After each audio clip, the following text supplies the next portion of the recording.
Good morning, good afternoon, good evening, everybody connected. Welcome to the webinar about financement for development and the tax reforms that are necessary and urgent that we need precisely in this process. Moving forward towards the fourth conference for development financing, which is going to be in Sevilla this year in mid-year. We are undergoing the process of discussions, meetings, commenting also regarding the documents that are being discussed in the UN, both from the official part and civil society.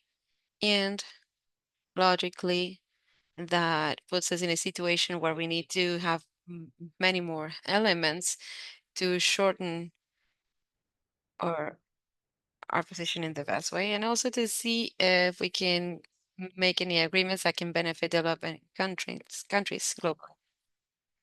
So we have posted this webinar as part of a series of webinars that we are going to be having before Sevilla regarding several topics. The first one is taxing. And taxing is one of the pillars of the discussions around developing financing or development financing. Since we all perfectly know what the situation and the context is, where we are handling ourselves now regarding the money that is being lost due to illegal financial flows, and our countries are more and more strangled by the payment of the debt, the way of the debt that has been increasing the last few years. And all of that lead us to put in risk the achievement of the meeting of the SDGs, and we're in a situation that is becoming more and more vulnerable. And for that, we have four panelists, four specialists in these topics that are going to provide a view of what these reforms mean, what the development financing process means, and what is being discussed in the UN, and the position that civil society has regarding that, and the possible actions that may happen from now towards the fourth conference. I remind you that there is interpretation, English and Spanish, and that you can ask your questions through the chat or the Q&A section. And I'm going to be introducing each one of the panelists as they intervene. And for about 10 minutes, each of them. And then we're going to be having a section of Q&A. And this is going to finish in the foreseen time. So I'm going to start introducing Patricia Miranda. She's a Bolivian economist with a specialty in debt, development financing, international financing institutions, financial architecture, with experience in the public sector and civil society in the both regional, national, and global fields. And currently, Patricia is the Global Director of Incidents and Coordinator of the area of New Financial Architecture in Latindad. She's connected from Monterrey right now in these meetings that are happening, Friends of Monterrey, that are part of these processes of this development financing discussions. So Patricia is probably going to tell us a little bit more of what they're discussing over there. So Pati, you have 10 minutes. Thank you so much, Rodolfo. I wanted to greet all of you, welcome you, all of the participants that are registered and are joining us today. Many of them are actively involved now in this process of development financing, and some of them are becoming familiar with them towards their participation in the fourth conference of development financing in Sevilla. So I'm going to start by explaining briefly, giving you a background of what development financing is. And as the name states, it foresees the financing of sustainable development and supported by the 2030 Agenda and the SDGs. It's a process that aims to work theme, regulation contents, recommendations towards this financing of what sustainable development would be, mainly for developing countries, but also it refers to the global financial governance and within its goals. And that is also the way in which we see it with the expectation from the civil society organizations. It addresses systemic, historic inequalities in financing in the development of southern countries. This is a process that happens in the UN, considering that that is the more democratic, globally democratic space where each one of the countries has a vote, and it's encompassed by the participation of different actors, the delegations of the UN, of all of the countries that are part of this space, of course, and also financial institutions or institution of the UN system, within them international financing organizations, organizations of civil society, which is where we have been participating actively, and the private sector. This process addresses all of the financing sources, so taxing, debt, commerce, international cooperation, private finances, meaning what is the role of the private sector in the financing of development, also the role of technology in this financing, and systemic aspects, which goes way beyond, meaning governance, the reform of international financial architecture, where developing countries um, either be are not excluded from multilateral processes, and they can have a voice and a vote um, in global conversations. This process started in 2002 in Monterrey with the first conference of development funding. And then we had other conferences in Doha 2008 and Addis Ababa in 2015.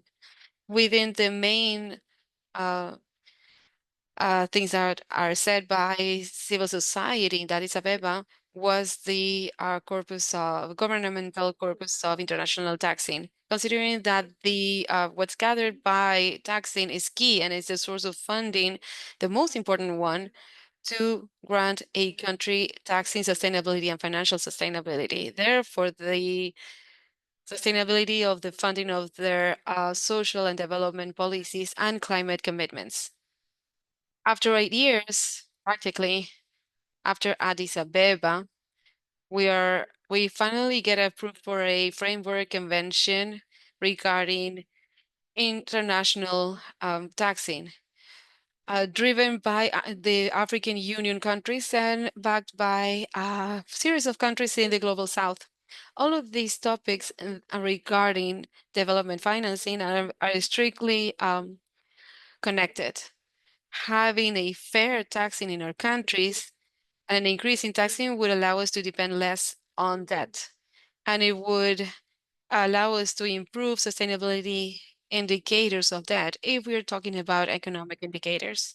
It also sees cross-sectional aspects in this process. In the case of taxing, this is very important. The funding for climate crisis, for example, and ecological environmental crisis. The a debt that might, or the funding that might allow us to reduce gender inequalities. And this development funding, we could say that it's one of the most important processes for the next 10 years in what the mechanisms are going to be, the means for implementation of each one of these funding sources, but at the same time, what those changes and those systemic reforms are going to be in the global economic governance that allow us to make a shift, such an urgent shift that we need in this context of multiple crises. The route towards the funding, towards the fourth conference of development funding in Sevilla has started mid last year, mid 2024, with the participation of all of the stakeholders that I have mentioned in this process. All of the stakeholders have been nurturing the process with a series of supplies, contents, proposals, analysis, diagnosis, and from the civil society organizations, we have also been contributing actively with this process. Currently, we have the first draft of what these commitments would be. Commitments for each one of funding sources, but also the systemic aspects regarding what should be the result, what is going to be the result in Sevilla in terms of what the development funding is going to be like, which ideally needs to have an impact of between 8 to 10 years in this process connected to other global processes. Next week, from this draft, next week, negotiations are going to start. Negotiations between countries where they're going to be negotiating each one of the elements, each one of the paragraphs that are contained in this document. And it's very important from civil society to have this knowledge and to follow up these negotiations and how they keep changing, how the content in the document changes. And from each one of our countries, it's very important for us to dialogue and advocate with our governments in terms of their participation in these negotiations. The between or within the main topics that are going to be touched upon, some of the main topics regarding taxing, we have the strengthening of the national taxing systems and the generation, the collection, the mobilization of these resources in the sense of identifying what are the limitations to address them and what is the support that our countries need to strengthen the systems. There's also the improvement of transparency and accountability in public financial management. And one of the key topics, as I was mentioning before, is combating illegal financial flows and how to improve the taxing cooperation, the international taxing cooperation, how to get it to be more effective, to have a taxing cooperation architecture that is more effective, and of course, increase the voice of the developing countries in these decisions. These negotiations are starting, right, to be carried out in blocks, for example. There's one block from the Global South that is very important, which is G77, but there's other blocks such as the European Union or insular countries. So we're going to start negotiations from there, but at some point there may be negotiations that are more from each one of the countries, where we hope that we can generate concrete commitments in a context of multiple crises, commitments that can start to be actionable um, already, that they can be implemented, and that have an impact both in the short term um, for certain urgent aspects that our countries have in terms of funding, but also to have an impact in the mid and long term. In this process, also, there's another thing that is very important, which is multilaterality. So the importance of having multilateral spaces where all of the countries are sitting in the same table, making decisions, having a voice and a vote. So there's a series of initiatives to strengthen multilateralism, and we hope that this is one of the main results after this process. And from civil society, the interest to strengthen and follow up and permanently support this process of the Framework Convention in taxing. That is also a process and an experience, and is going to leave us very important lessons for other similar processes that may arise in a multilateral space in the UN. Thank you. Thank you so much, Patricia. Yeah, definitely. The discussion right now of the Framework Convention in taxing is one of the milestones that have marked this year and last year where this topic started being discussed. A topic that was posted from Addis Ababa from the third conference of development funding. So it was one of the main demands of the civil society back then. And after a few years, it's having some results. And actually, regarding that and some other topics connected to taxing within this process, we have Dereye Alemollejo. He has a master's in development studies, a PhD in economy of the Berlin Free University. He has worked in civil society in Africa. He has been part of geographic activities from his beginnings. He's been chair of the Global Alliance of Taxing Society, and he's an executive coordinator of the Global Alliance right now. So, Dereye, the floor is yours. Thank you so much. Good afternoon, good morning, good evening. English because you have international audience, and I think that the translation interpreters will do a better job of what I'm trying to say. I want to the introduction. It is about the FFD consultation was given by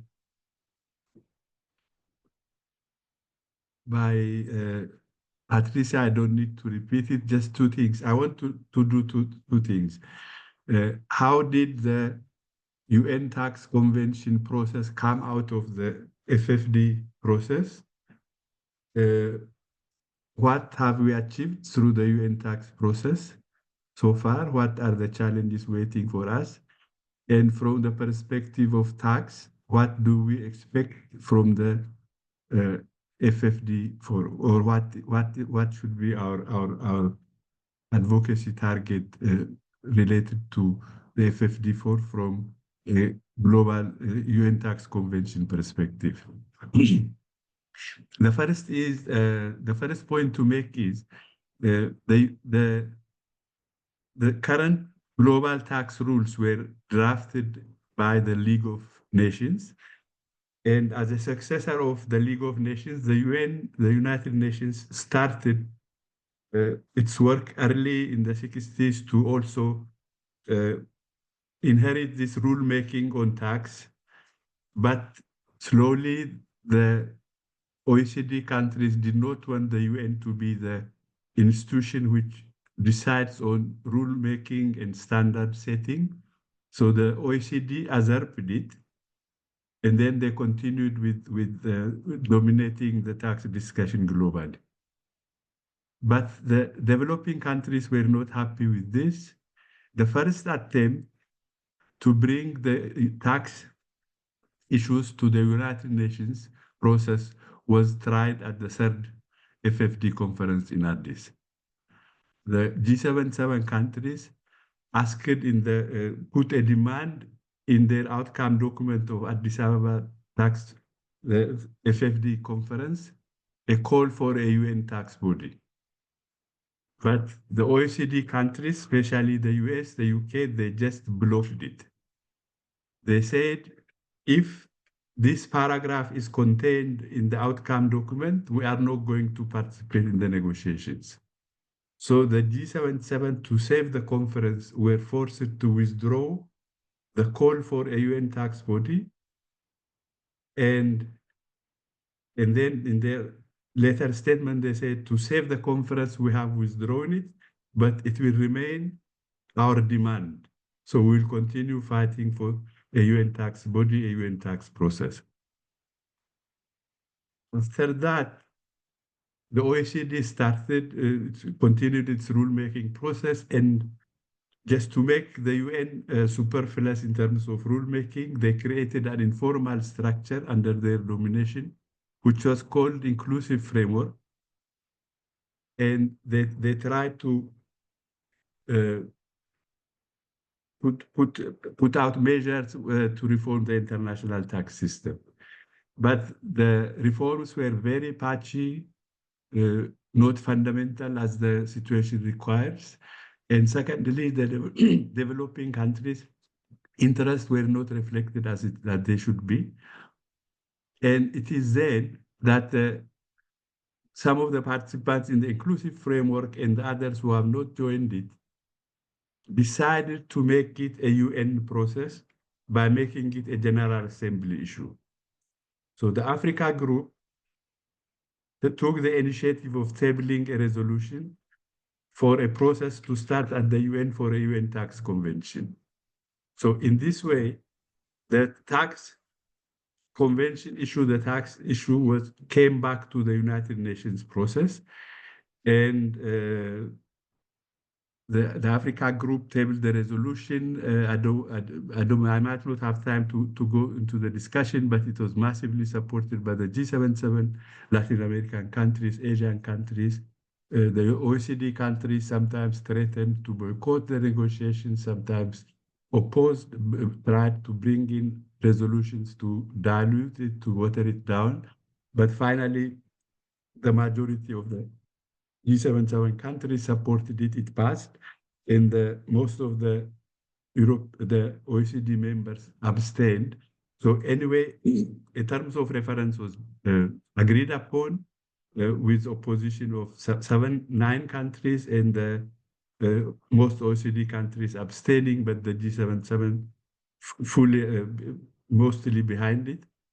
So this process began. What does this mean? It means really the terms of reference is very solid. The principles, the commitments accepted in this process, in this terms of reference are very far-reaching, and it is a good ground to negotiate a UN tax convention. So, in that sense, the process of making tax rules and tax governance has come out of the FFD process and is now at the United Nations.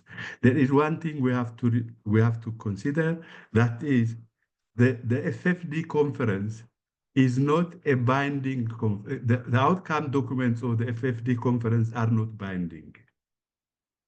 It has more a consultative role.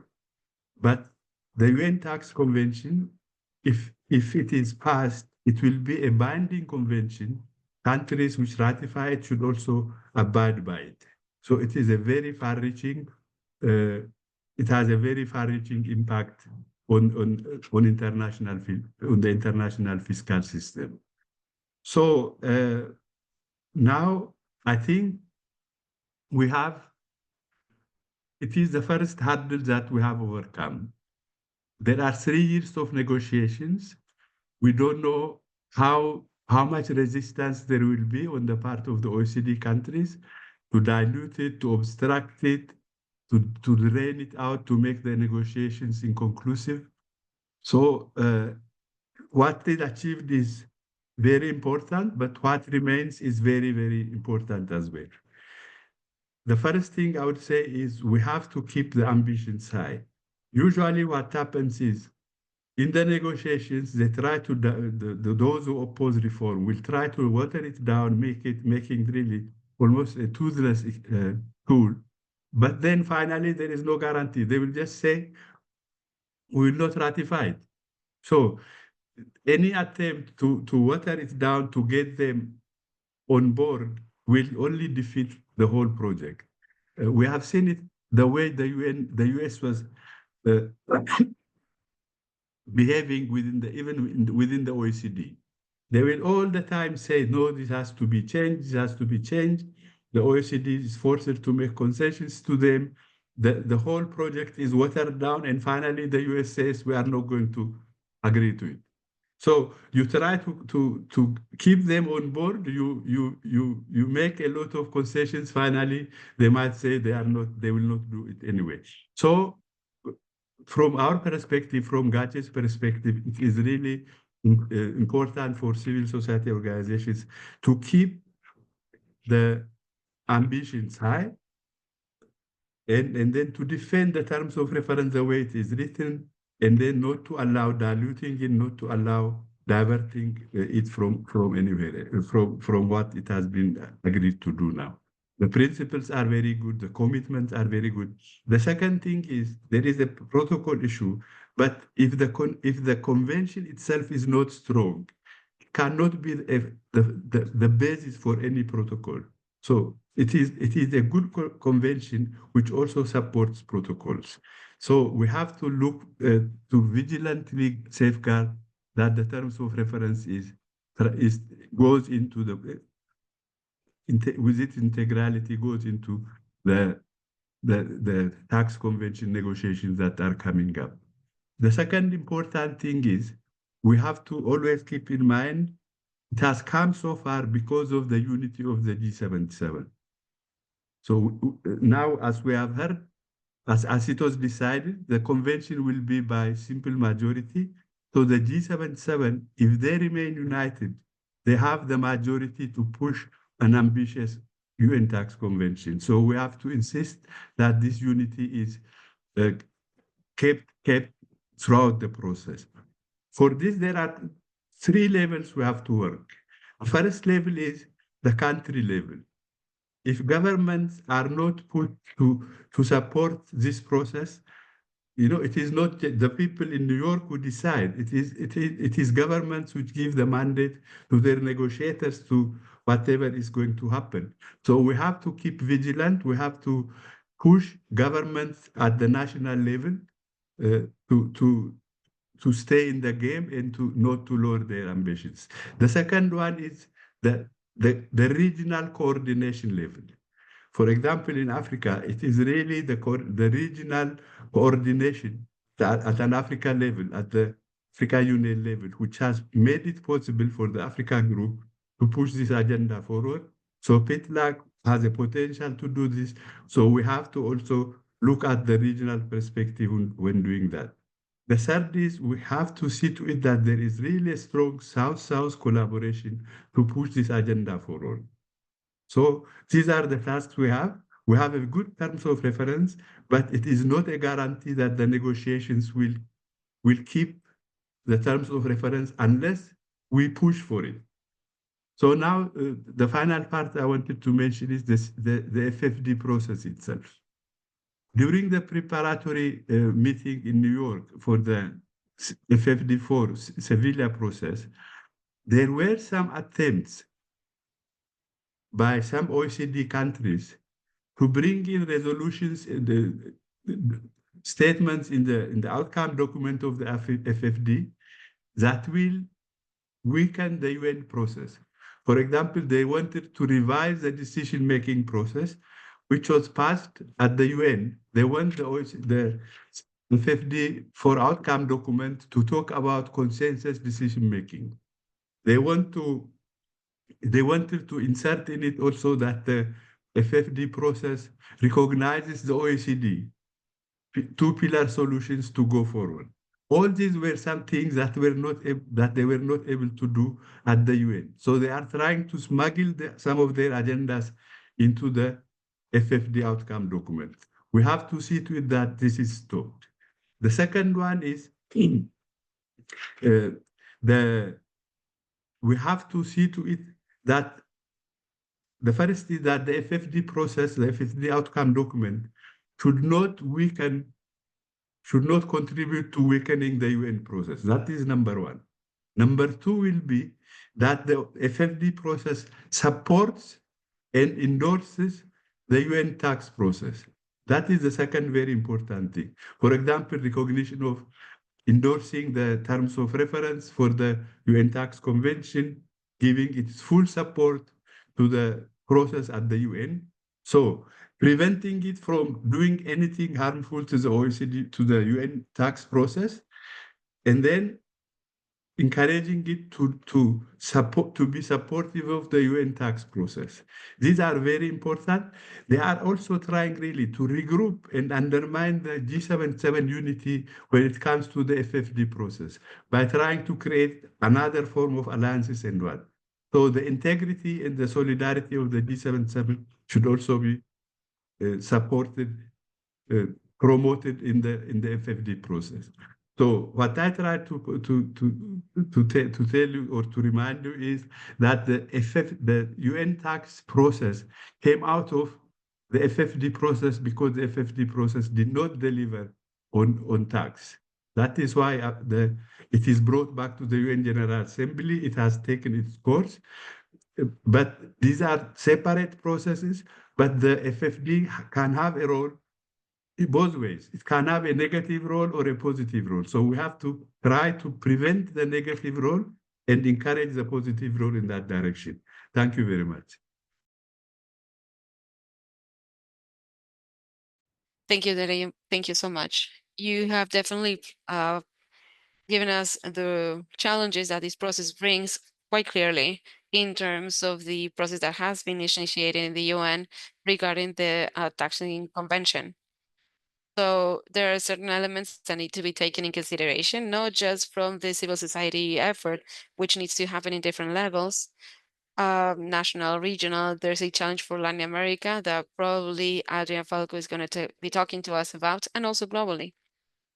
But particularly that uh, that the work that has been initiated does not become weakened regarding this taxing cooperation within the process of development funding. That obviously there are pressures from OECD countries and other interests to have what we have done be diluted or watered down. So it's important to have the presence of G77 and the union between these southern global countries to strengthen these agreements that we are achieving. Um, let's remember that we are transmitting in Facebook that webinar. We have some comments in the chat box. Sadly, we do not have translation into French, which is something that I've read in the comments. We'll consider it for maybe next time or the next webinars. And also translation into English, Portuguese. It would be great to have several languages. And I also want to remind you that you can leave your questions in the chat box. Now, next guest, panelist, Evelyn Mondo. She's a lawyer in charge of taxing policies and international financial architecture in Africa, based in Kenya. Evelyn is also following the process of development funding, and she's participating in the meetings in New York. And she's going to convey what the proposals are that are being imposed from civil society, particularly from the global southern countries, and more specifically from Africa. Evelyn?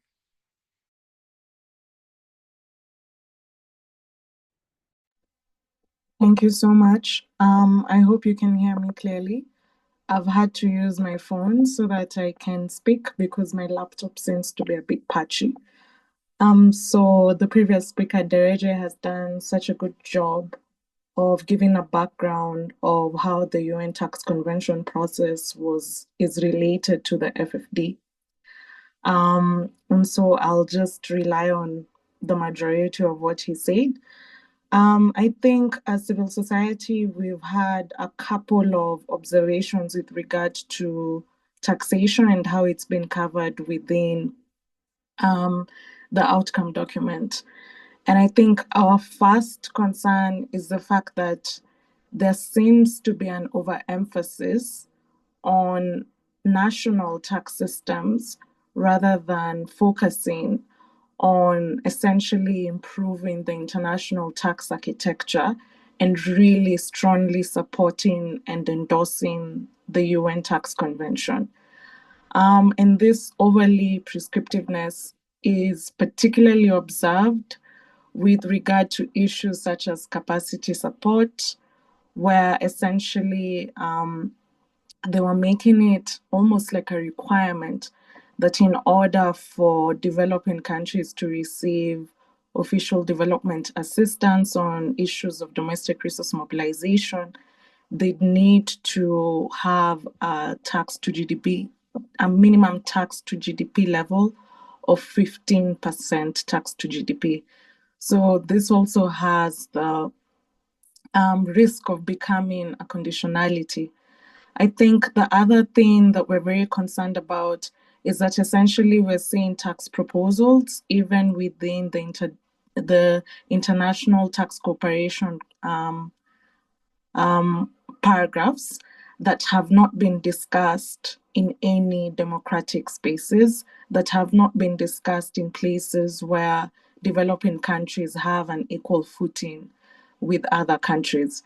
And particularly, our biggest concern is, for instance, the use of global solidarity levies, which essentially we know would be levies that are meant to raise climate finance. And so we're really encouraging that some of these discussions should be rooted or channeled through the UN Tax Convention. And then, of course, because we're talking about climate finance and taxation, we're really encouraging that each paragraph that talks about tax and climate has to mention the principle of common but differentiated responsibility. Our concern is that the tax burden of raising climate finance is unfortunately being shifted to developing countries. I think we also saw a little bit of this when there was a list actually that was provided for how countries can mainstream climate and environment in their fiscal systems. And we saw ideas such as carbon pricing, green budgeting, etc., which aren't necessarily adhering to the principles of polluter pays or common but differentiated responsibility. So that was also another major concern from us. All in all, as Dereje also mentioned, we're also seeing mention of some processes such as the G20 and OECD-led two-pillar solution.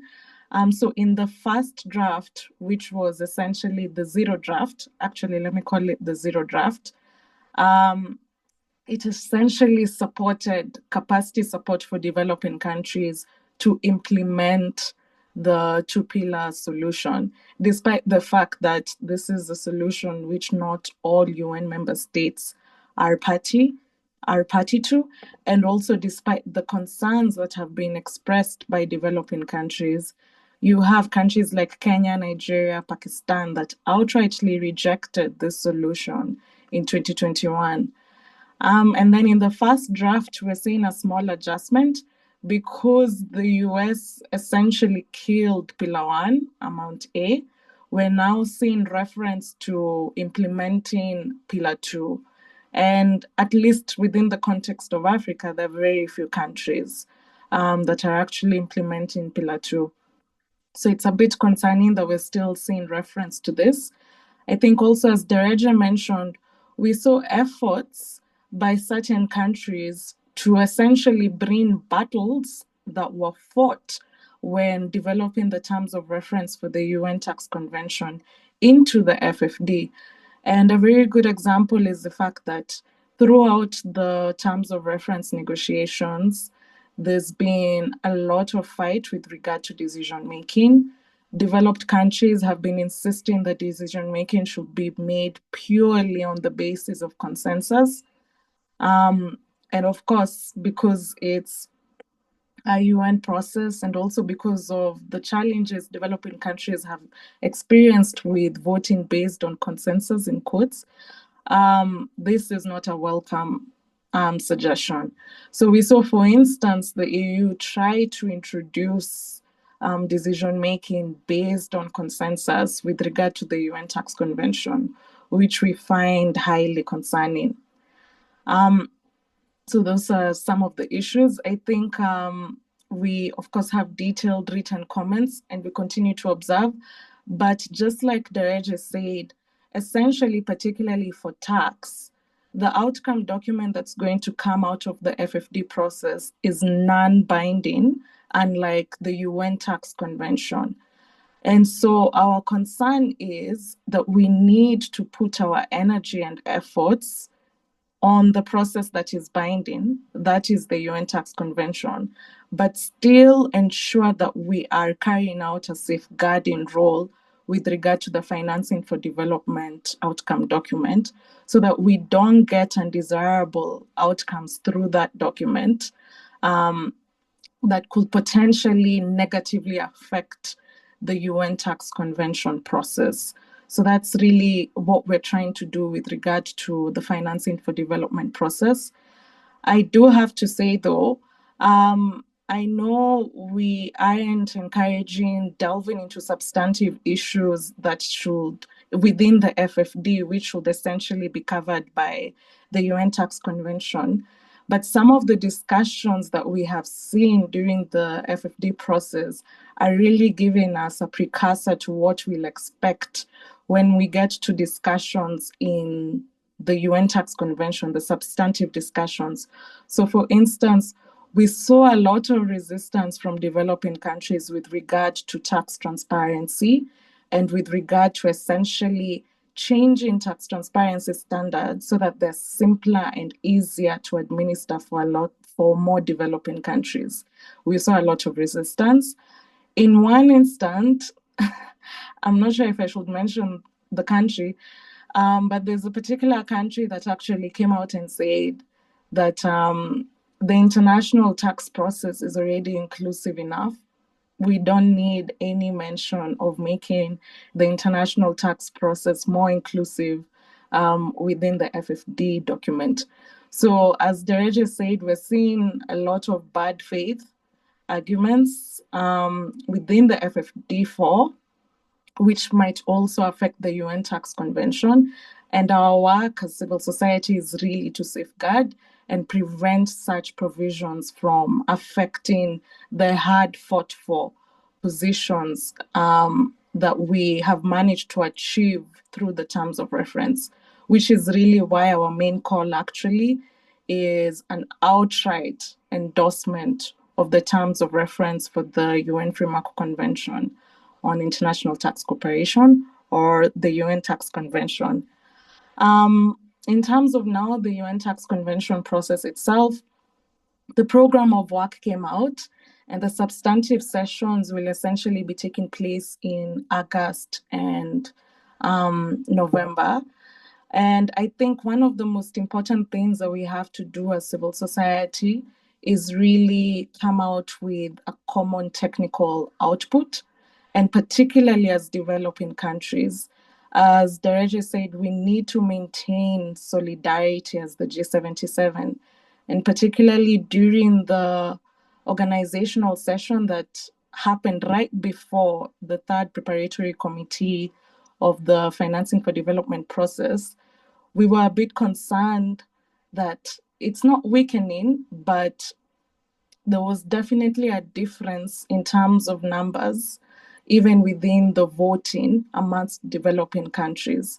So this is our work as civil society, that we need to come together as Asia, as Latin American and Caribbean states, and as Africa to really bring our countries together to have the same position.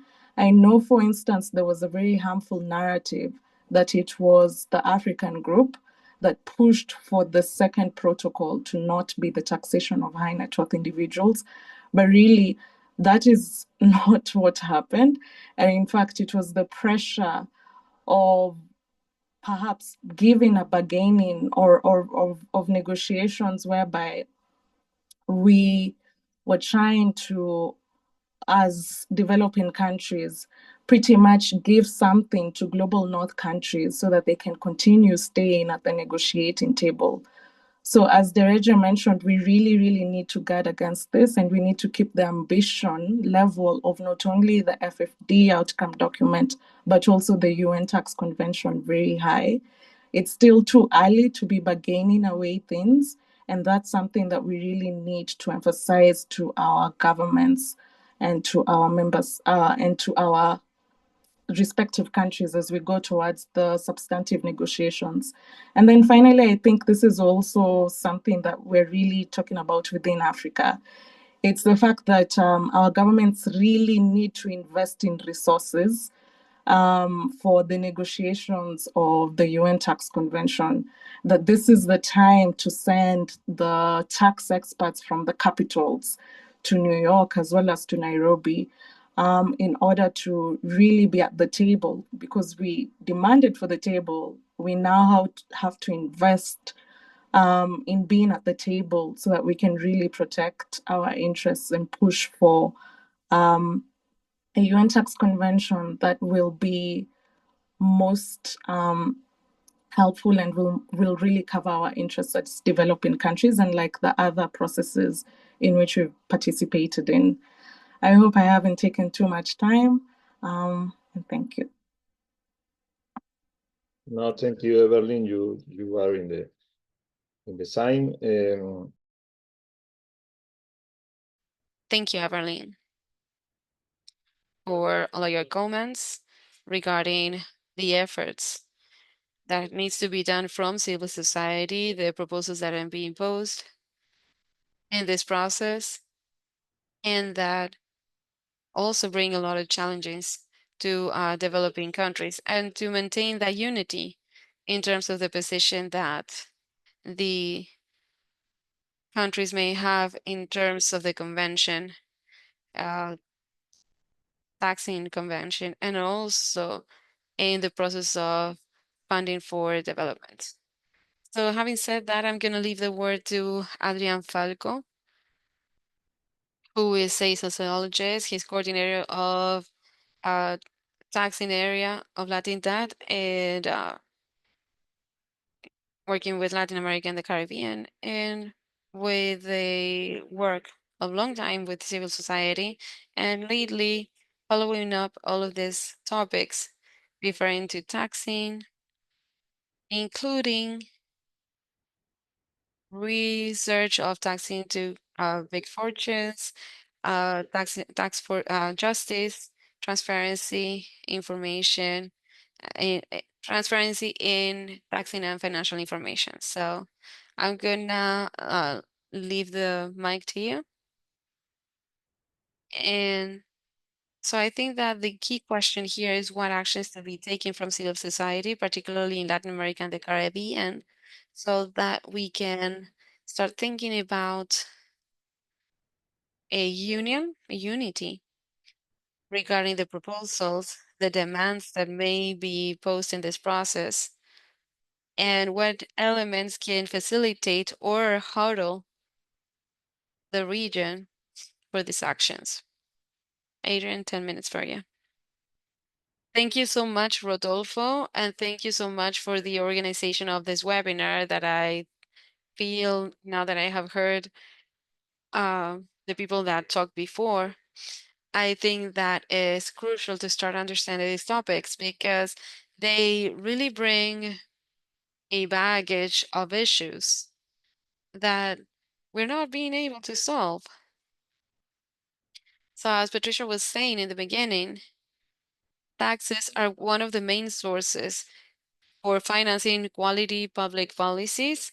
Many say that taxing policy is the more political policy of all, and I think they're pretty correct. Sadly, in Latin America and the Caribbean, we're living a time that is very marked between capitalism, the more savage and anarchist capitalism, and those governments that try to orient the balance towards fair societies and more democratic, more inclusive societies. So nowadays, it seems that all of that we usually talk about of having more fair and equal society seems to be a negative discourse, that is wrong. Trying to look for that is wrong. In Latin America and the Caribbean, we nowadays have governments such as Milei's, governments such as Bukele's, but we also have governments such as Brazil or the Chilean, or Brazil's, Chile, Honduras, Colombia's government that in a way are avant-garde in terms of many demands that we were coming from civil society regarding taxing. So also what Andre just said in terms of the cooperation, in terms of taxing, which is a great challenge from our region. We need to build supranational spaces that can provide a discourse towards progressive taxing reforms, but with the possibility of sitting in the table of the different forums to act as a regional bloc. Nowadays in the region, we have the Latin American and Caribbean taxing platform, PEDLAC, which is our, I was going to say silver bullet, but I don't want to exaggerate, but it's a space in which we can dialogue face to face with the governments, in which the governments express openly their needs in terms of what to reform. And at the same time, it gives us the opportunity to identify what issues are being discussed in other forums. As Evelyn was saying, in terms of the UN, what is being discussed in other forums and what can we discuss as a region in those spaces. Today, the concerns in the governments in Latin America, or the ones participating in the PEDLAC, to be fair, has to do with solving the taxing regression. It's been a few years that the region can explain, or the countries in the region can explain most of the money that is coming in gathering taxes just with consumption taxing. But that is not new. It's been over 20 years that we have that kind of regressive taxing systems. That is something that we cannot solve, even though we do have the diagnosis, we have some answers, but we don't have the political will to solve it. And there's another discussion now, which is a push between technical and political. Sometimes the best ideas from the technical part crash with the political feasibility. And we know about that, those working in the spaces, because we know the diagnosis, we know the cure, but evidently the vaccine needs to be applied by someone who doesn't want to apply it. And so we start over. So I was saying that one of the great issues in the region right now is getting to have progressive taxing systems. We're talking about taxing the rich, getting a rich tax. Review taxing on properties, which is subvalued in the region. There's a lot of people that pay a lot for extensions of land that give a lot of money. The case of Argentina is a paradigm in terms of what is being generated in the field in Argentina, what's actually paying taxes. The other thing is that the taxing expense. We have a lot of taxing expense, almost the same that we're investing in education. That is another issue that we would like to take to global forums to be discussed, discussing the best way to face the taxing expenses, and then the environmental taxes. And then we start discussing what the role of extraction companies play in this region. Latin Dad is facing a study to determine how many taxes are paid in the region to know if they're actually paying what is supposed to be paid. And of course, something that also worries us is the UN taxing convention. So that is crucial for us because, as Everly was saying, it's a space in which we can discuss face to face with many countries in the world where we are actually outside of the decisions that are being taken by the OECD, and that enables us to propose to plan our participation differently in those spaces. So, of course, as I was saying in the beginning, there's a political discussion in the middle, and that political discussion has to do with the countries that are able to sit in that table to discuss, sit with a block spirit to try to incorporate new countries, but sadly, there's other countries that do not participate. And that makes it so that the spaces that can be enabled for these discussions are more and more complicated. The role of civil society is crucial. Civil society has pushed many processes, not just in the PEDLAC, but also with the UN. But these processes are not new. I want to emphasize this. These are not new processes. they have to do with the never-ending search of supranational spaces to discuss common issues and possible solutions for those issues. I remember 20 years ago the composition of the Task Force of Financial Integration of UNASUR of GTIF, which was a space to discuss many things regarding the new regional financial architecture, where they also included taxing issues. That space, well, it was lacking a political strength. It disappeared. The new opportunity is the SLAC, which is a space we're also betting on as civil society to take taxing issues and give it that political content. Teresa was talking about the binding and the not binding, to give it that political content in terms of binding, so that it doesn't just stay in a technical meeting and giving some feasible potential solutions that end up dying in the field or in the political field. That is a great challenge in the region, to have the possibility of creating a space that allows to discuss common issues that we have in terms of taxing beyond the content or the gap, or the course say that is being proposed by our national legislation. I think that there is a space in the region that we need to participate in, and it's important that the organizations insist their countries to participate in the pitching lag space, because this space allow us to take proposals to the Forum of Funding for Development, to G77, to the UN, because we understand the common issues in our region. We know what the issues are in each country, and there we can exchange experiences. We can exchange information that is crucial to take a workspace forward that allows us to leave this crash that we're in, and that repeats itself with taxing regression and evasion and illusion and taxing expenses. And there's a lot of money that we're losing every year, and that we could use to finance our development. Well, the Forum of Funding for Development is a great place to bring our proposals to, that we're going to be bringing as civil society from Latin America. Thank you, Rodolfo. Thank you so much, Adrian. So, of course, there are positive elements. We do see some advances in the region, such as PT lag, as you mentioned very clearly. We don't have all of the countries, but it is a step forward, because before we basically had nothing in terms of discussion regarding the reforms that we need in Latin America to achieve more progressive taxing systems. There might be a lot of technical discussions. We have a relationship with SIA that acts in a regional level, but in the political part, there's a lot to be done. And I think that is the great challenge.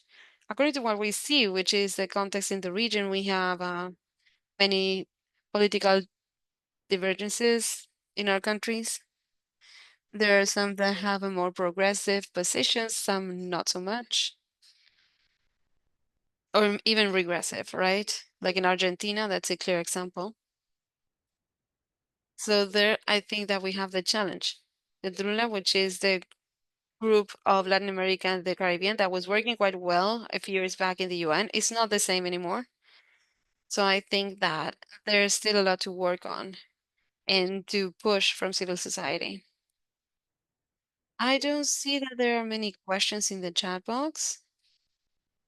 Sadly, Patricia had to leave because right now she's in the meetings in Monterrey, things connected to the funding for development. So it's important that we also have the presence, right, as much as possible in those dialogues. Maybe me, with my role of moderator, maybe I can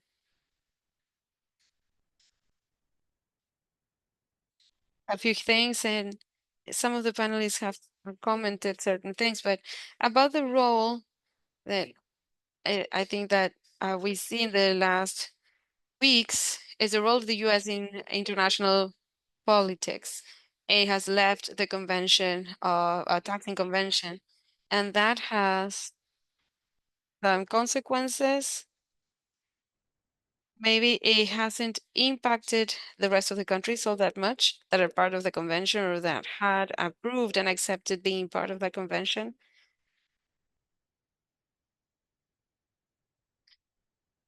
So we're going to have to wait and see if there's any consequences in the midterm.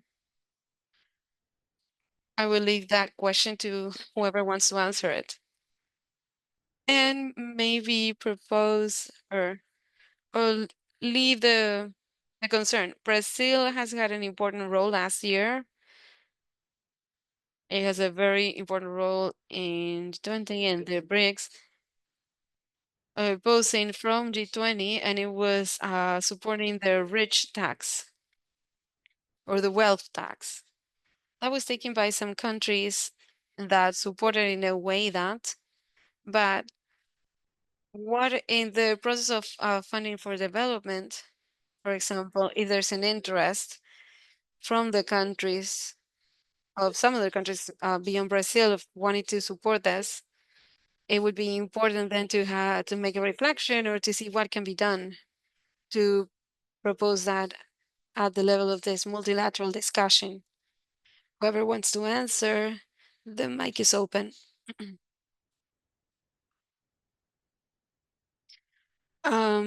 Maybe I might take the first part, the Trump one. The other day, we were talking in an interview that we had in Info about the fact that Trump is promoting or trying to revitalize the President Autumn through this logic of come to invest in the US, that you're going to have the lowest taxes in the world. That's definitely a revitalization of all of that in a framework where the world or most of the world, particularly the South, are proposing something else. We're proposing a minimal tax. We're proposing another way to read to solve taxing issues. Not happy with that. Trump is aiming for Europe to get militarized by increasing their taxes or through policies of austerity that reduce social investment and take that money to policies of buying armies or arms or weapons. I think that is a great issue. I think that that is something that should be present in all of our debates. What is the Trump logic behind this? Beyond the obvious thing. I think that that issue, we need to have it in mind. Likewise, we need to take in consideration that with this new package of measures of reform that Trump is promoting, removing taxes in tips, removing taxes on pensions, removing taxes on extra hours, that you may think, okay, these are interesting reforms. Trump usually works with a Troy horse. Usually behind the things that he's doing, we have the measures he always has. The ones that he had with measures like in 2017 with the taxes in big companies. We need to think, okay, we already saw this movie and we're in a different channel. So regarding Brazil, Brazil has been a determinant actor in the last year in the region, promoting and carrying the load of many processes. They have worked on taxing in G20, which is something where it's a topic that the member countries don't really like to discuss, and Brazil has worked on it a lot. Also, the wealth tax, super wealth tax, and they've been promoting PT-LAC from the beginning. Is gonna be the next uh, chair in the platform, and I think that Brazil definitely is a champion in these issues, and we need to support them. We need to support Brazilian organizations that are working with this and support the Brazilian government that is taking these measures. We need to see how Brazilian government can help us out in other spaces as civil society within the BRICS, within G77, now with the G20 meetings in South Africa. There's a whole road to be run. So they're definitely progressive in terms of reforms in taxing in the last few years. Thank you, Adrian. Evelyn?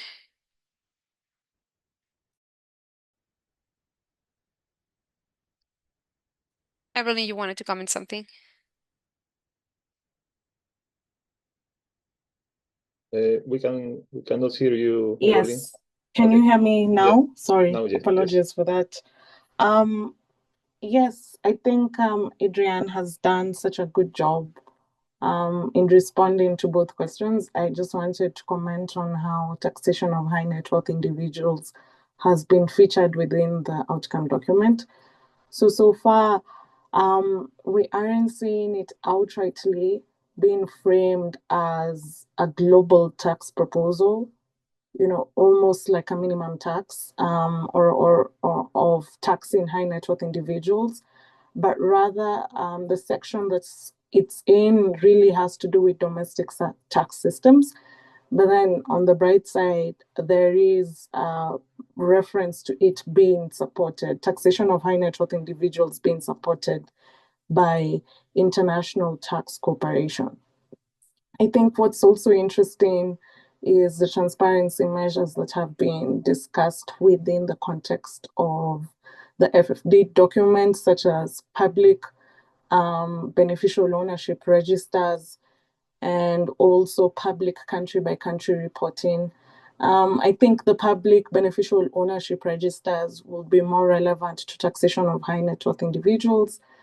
I think all that would have an interesting impact if it was being implemented at the same time as wealth taxes, in terms of ensuring that high net worth individuals pay their fair share of taxes. So that's all. Thank you.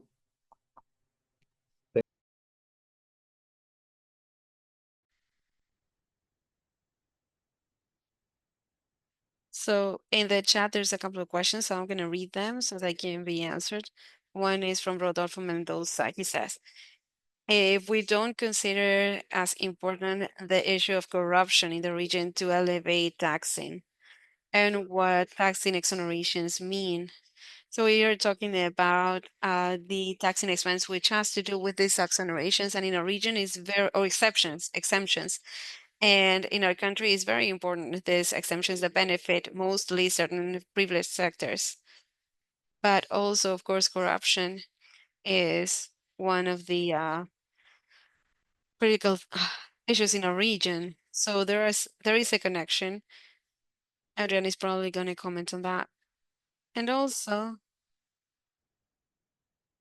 about Trump, there's an issue regarding the tariff war that the US is promoting. And if that allows to advance towards an inclusive policy, inclusive taxing policy in Latin America and the Caribbean. We have those two questions, but before answering them, I'm gonna let Adereja have the word, who's also trying to intervene. So go ahead, Adereja. 2 points about the first question and what Adrian responded. In my view, the interesting thing when the UN delegation made a statement and left the UN tax convention negotiations, it was not just, there was no comment. He just made a very harsh statement and he walked out. Immediately, the next speaker did not even comment about it, started talking about the agenda itself. So for the negotiation itself, it might even be good. There is no permanent, a big country which permanently opposes anything moving forward. But it will complicate the issue because of the first thing is, for example, if you take digital taxation, digital service tax and the taxation of the digital economy, the American companies are one of the major targets. And the retaliatory measures that Trump always threatens with might really force some countries to hesitate. So, but the reason for this is the best remedy for this is to get as many countries as possible supporting the process, because you can retaliate if it is one or two or three countries. But if it is really a good number of countries, it is not possible to do that. But on the other side, also, if you look at the measures he is taking, the race to the bottom, Adrian referred to, is one of them. They just did away with all the. They are going to encourage bank secrecy to attract illicit flows from different countries to the US. And there are a lot of measures that can really sabotage process of regulating the international tax system. So it is not something that will not be without problem. But the unity of other countries will be the determining factor. And there is also this thing, he is not alone. There are a lot of governments now really coming in some point. They are trying to create a global alliance themselves. Countries which think like so, it will remain a nuisance. Regarding Brazil, my my my view is I want them to be stronger in UN processes. Say, for example, the G20 have another a very difficult constellation. The G7, the G20 is a creation of the G7. They just wanted to co-opt some countries. So any process that will weaken the integrality of a process at the UN is not really good. So taking decisions from one forum to another will not be a good process. So for me, my wish is really, as they are very strong, if Brazil gets more involved in in the FFD financing for development process, more in the UN taxation process, and more show its solidarity. So what I mean is, instead of trying to advance an agenda outside the UN, they have to focus, and we have to really plead to them to focus more on this organic process at the UN and use their influence, their energy, their technical processes more, because the force that was behind the G20 was not, you don't see it at the UN. Brazil's involvement, I mean. So it is better for us, I think, if Brazil puts all its efforts in these UN-led processes instead of really wasting. For example, the G20, I don't know what will happen out of it. For 1 year, it is South Africa. The US has said South Africa is a bullshit country. We are not going to go to the summit there. So it has no legitimacy. It will only distract. So for me, my wish is really that Brazil gets more involved in the UN process with all energy, the political weight it has, and the technical capacity it has also really to be more to contribute more to the UN process. Thank you. Thank you, Dereye. Yeah, definitely. We have to press and push and support countries such as Brazil that are having a role that is increasing, and we've seen it in the last negotiations in New York uh, with proposing things that go beyond what other countries are proposing and that are closer to civil society proposals. But definitely, there's countries that in the same negotiations are having a role that is quite important. South Africa amongst them, proposing some things from their representation of delegates. There's a question here in the chat that says, how is this fund gonna work? So I don't know exactly what they mean by fund, if they can clarify that. But I'm gonna let Adrian talk. He's asking for the mic. Thank you, Rodo. I just wanted to answer the questions that were made in the chat by Rodolfo Neves.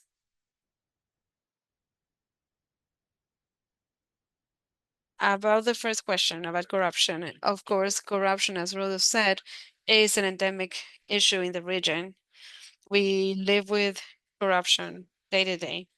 But when you analyze the illegal financial flows globally, including Latin America, you find a surprise, which is that most of the money that leaves a region that is sheltered in taxing paradise, and that it should be used to finance public policies, only 5% comes from political corruption. Almost 65% is a product of fraudulent trade between companies, with which we need to attack with regulation policies to the trade between companies. I'm not saying that we do not need to attack corruption, but first, or at the same time at least, but even stronger, the trade between companies is not an anti-company, anti-corporation discourse or script. We need to better regulate companies. Because I understand the question and uh, you mean corruption has to do with tax and exemptions, and probably when they give tax and exemptions to the companies, there's probably a corruption act, as some officer is getting money for granting a discount of 2, 3, 5, 10% on certain tax, or delaying due dates of I don't know, income taxes. But the thing here is when you analyze the discourse of the great corporations don't need exemptions to invest in a country. Latin Data has carried out a study regarding that, which is privileges um, or against anything, and where we compare with data that the granted exemption does not determine the investment, but the income or the ROI that the company can get from the whatever asset they get from the country, which is petroleum, mining, whatever. So then when they say that in order to bring investment, you need to lower taxes, that's a fallacy. You don't actually need to do it. So regarding the other thing, the tariff war, well, there's a lot of circles with Trump. He threats, then he takes a step back. So there's the hurdle for Trump that he doesn't have very clear the day after of his statements, because a tariff to a product of import, what it brings is that that product is going to be more expensive to the citizen. So if a country is important ventilators and they have a tariff of 25%, the company is going to translate it to the citizens directly. So what Trump is doing is just making North Americans' lives more expensive. And Trump is not taking in consideration what the the other countries, China, Mexico, the European Union are doing against them, or they're coming back with. They are putting tariffs on American products. And he's not taking in consideration what is happening in the stock market. Every time he says he's going to have a new tariff, the market goes down. So he needs to understand international trade better and realize that this bullying is only going to lead to harden the climate of trading internationally with outcomes that are not going to be good for anyone. And Latin America is also affected, but Latin America has another commercial partner, which is China, and the European Union as well. They are continuing their partnership. So uh, that is kind of saving the international trading market and Latin America. So we are just working with that. So that's it. Thank you, Adrian. So in the chat box, Alexa says they're talking about the funding for development. So it's not actually a fund, it's not a money fund. It's the policies that can help get those resources, mobilize those resources, be that through funds or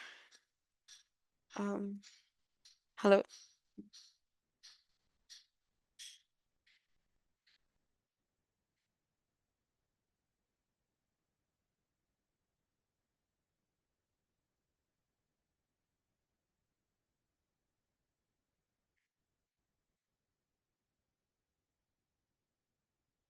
or, for example, climate change, gender issues, and in general, the different vulnerabilities that the southern countries have. I think that Aya wanted to intervene as well. Go ahead.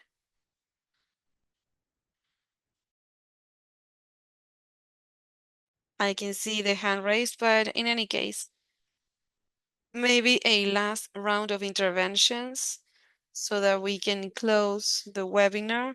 We are almost in time, so a couple of minutes for each one of the panelists.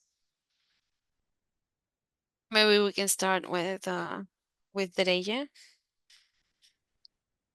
Dereye, are you? I'm there, but Could you? Okay. I don't know. I have no possibility of. We can hear you. Okay, You hear we me? hear you. We can hear you. Yes, yes. No, this was an old hand, actually.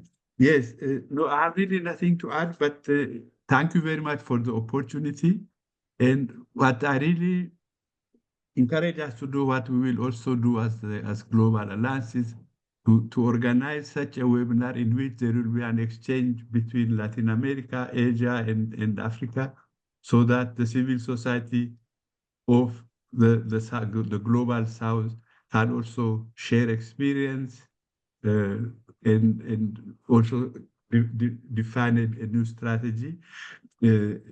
I think from the beginning, you don't see any, there is not yet goodwill from the OECD countries to continue this process. They were bringing back, if you were in the 3 or 4 sessions of the terms of reference development process, they were coming back again and again on the same issue, and it was more a very hesitant participation. So they will not be now. They will always challenge the process, and one of the ways that they challenge the process is by trying to divide the global South countries. For example, when they insisted 2/3 majority to get the convention, the calculation was if it is made 2/3, they will somehow manage to make some countries abstain or vote against from the global South, so the G77 will not have the numbers to pass the resolution. So there will be a divide and rule policy. A divide and rule policy will continue. So the solidarity of the South should be maintained. For this, the garant for such a solidarity also is the exchange between civil society. So we have now the time until August, until the first negotiation starts. During this period, we have to really do these types of webinars. We have also to prepare ourselves for thematic issues. What do we want to see as the model of global taxation? How do we want the new tax rules to look like? These are all substantive preparations we have to make. And Reducia Fiscal and GACE hope we work together at the level of Latin America and also globally, especially to bring Southern civil society together to strategize. Thank you very much. Thank you, Dereye. Everlyn?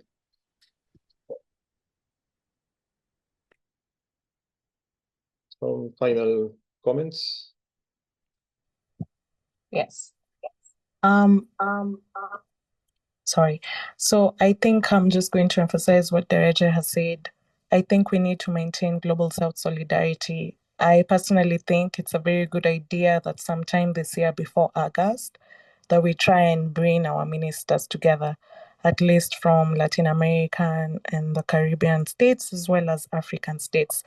I think we need to have that kind of meeting amongst global South actors, and I think civil society is capable of convening something like that. I think we have to keep our eye on the ball. There's so many processes that are taking place this year. There's the G20, there's the FFD, and there's the UN Tax Convention. I don't think in the past we've had 3 different resources. It's a lot of, 3 different processes, and it's a lot of pressure on our resources, not just for our representatives who for some of them, they have to pay attention and represent their countries for both FFD as well as the UN Tax Convention. So we really, really need to keep our eye on the ball and make sure that in the most important work, we really don't let certain things slip. But otherwise, I am so grateful for the invitation and looking forward to having more exchanges like this amongst our different regions. Thank you. Thank you, Evelyn. Adrian? Adrian, final comments? Yes, thank you, and thank you, Rodo, and thank you to all of the participants, those who were able to participate at some point in this webinar. I hope that we can have more. I think that it is very important that we have these discussions. To know where we stand, what is coming, where we're coming from. So I'm gonna leave with two things. One, strengthening cooperation regionally in terms of taxing. I think that is crucial to have the region find that way. And exchange knowledge regarding those topics, and to promote political decisions in our governments as civil society. Work with the foreign affairs ministries, with different ministries, taxing, IRS, take our agendas, push them to make decisions. I think that it is crucial to have better results in global forums. And of course, keep working on the forum of development funding or funding for development. I think many great ideas are coming from there, but those ideas need to have a political key that opens them. So that is where the advocate work comes with the government, and solidarity in the South. So we have the best expectations towards the future. So hopefully we can say the same by the end of the year. Thank you, Rodo. Thank you, Adrian. So we want to thank those who were connected to this first webinar of a series of webinars that we're going to be having towards the fourth conference of financing for development. As Adrian said, with this topic, which is very important, is one of the pillars in the discussions and is one of the most controversial as well. But in parallel is having a process that is setting the way through which the discussions should go in the FFD, and with very important challenges. But I think that civil society has a role, and we are trying to contribute through these discussions, these debates, to generate that that cooperation that we've been talking about, not just in the countries, but from civil society as well. How we get together in actions that may lead to results. So thank you so much for your attention. Thank you so much for the interpretation as well. And to the panelists. And we'll see each other next time. Thank you.